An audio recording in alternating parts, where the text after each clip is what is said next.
में India alliance की तीसरी मीटिंग संपन्न हुई है, तो क्या क्या मुद्दे थे, क्या रोड मैप तैयार हुआ है, किस चीज़ के बारे में बात हुई है?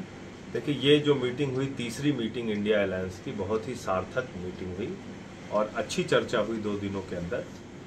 कई सारी कमेटियां बनी हैं, कोऑर्डिनेशन की कमेटी बनी, कैंपेन की कमेटी बनी, मीडिया की कमेटी बनी, सोशल मीडिया की कमेटी बनी और इससे अब काम में तेजी आएगी। आपस में एक अच्छा तालमेल बनाकर भारतीय जनता पार्टी के खिलाफ और नरेंद्र मोदी जी की सरकार के खिलाफ इनकी असलियत को देश के सामने रखने का मौका मिलेगा। इसके अलावा आने वाले 1 से 1.5 महीने के अंदर उम्मीद है कि सीट शेयरिंग का भी मामला तय हो जाएगा। कौन सी पार्टी कहां से चुनाव लड़ेगी, इसके बारे में भी चर्चा हुई।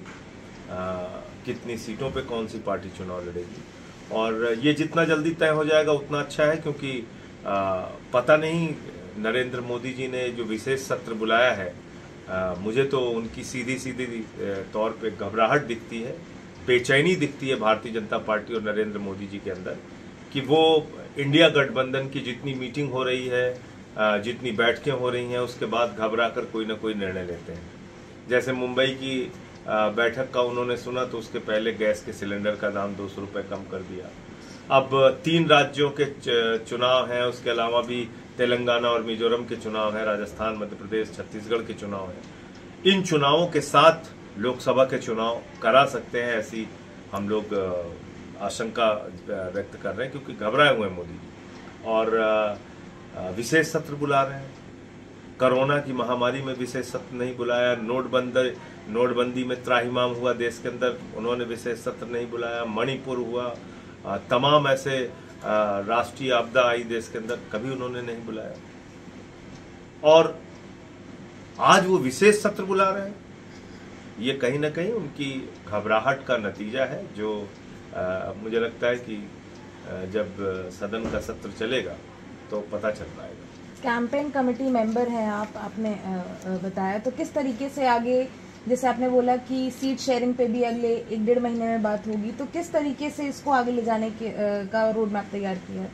देखिए, जहां तक कैंपेन कमेटी का सवाल है या जो और भी कमेटियां बनी है, हम सारे जो ये इंडिया अलायंस है, इसका मकसद क्या है? प्रधानमंत्री नरेंद्र मोदी जी सिर्फ एक व्यक्ति के लिए काम कर रहे हैं। सारे आकाश से लेके पाताल तक, जहाज से लेके जमीन के नीचे का कोयला तक, सब कुछ अपने दोस्त को देते जा रहे हैं। आज भारत की बदनामी पूरी दुनिया में हो रही है। जिस तरह से भ्रष्टाचार के मामले प्रधानमंत्री के करीबी दोस्त के सामने आए हैं, बेरोजगारी का आलम यह है कि 4 साल की नौकरी सेना में आप दे रहे हैं और -50 डिग्री टेम्परेचर में आप कह रहे हैं +50 डिग्री टेम्परेचर में सियाचिन और जैसलमेर में हमारे जवान जाके ड्यूटी करेंगे।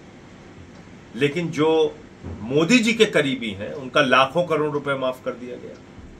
महंगाई का आलम यह है, किडनी का, कैंसर का, टीबी का, हार्ट का, सारी दवाएं महंगी, सब्जियों का दाम महंगा, पेट्रोल महंगा, डीजल महंगा, सरसों का तेल महंगा, महंगाई आसमान पे है।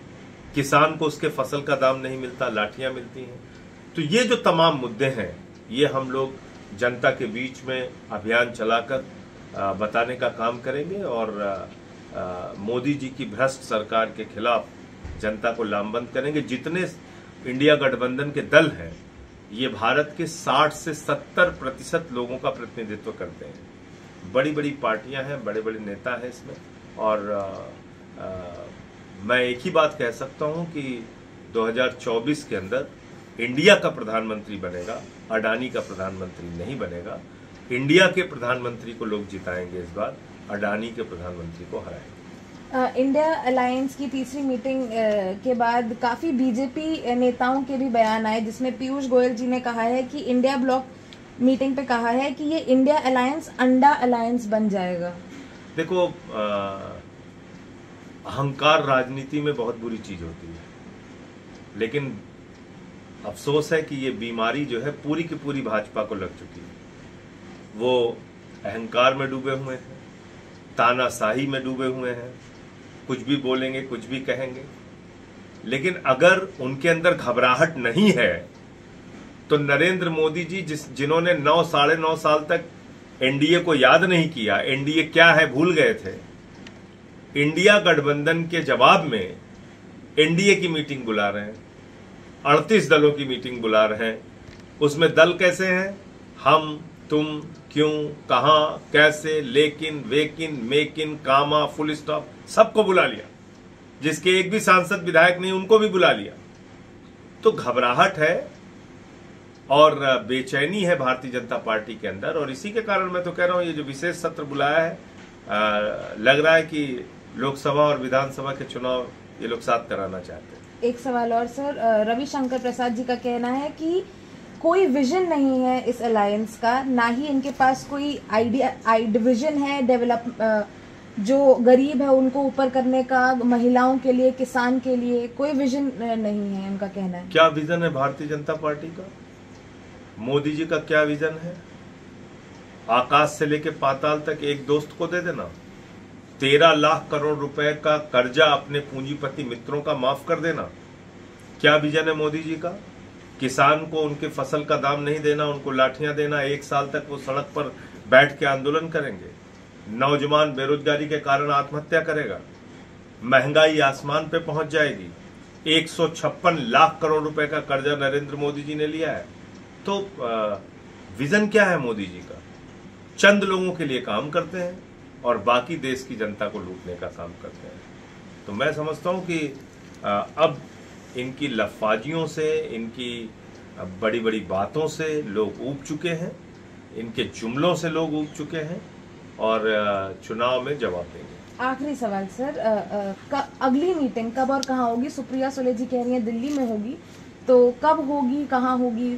नहीं, इंडिया गठबंधन के अंदर जो चर्चा हुई, अभी जो बातचीत हुई, उसमें अभी कोई अगली मीटिंग की तारीख तय नहीं हुई है, और मैं समझता हूं कि जैसे ही तय होगी तो आप लोगों को जानकारी दी जाएगी। Thank you.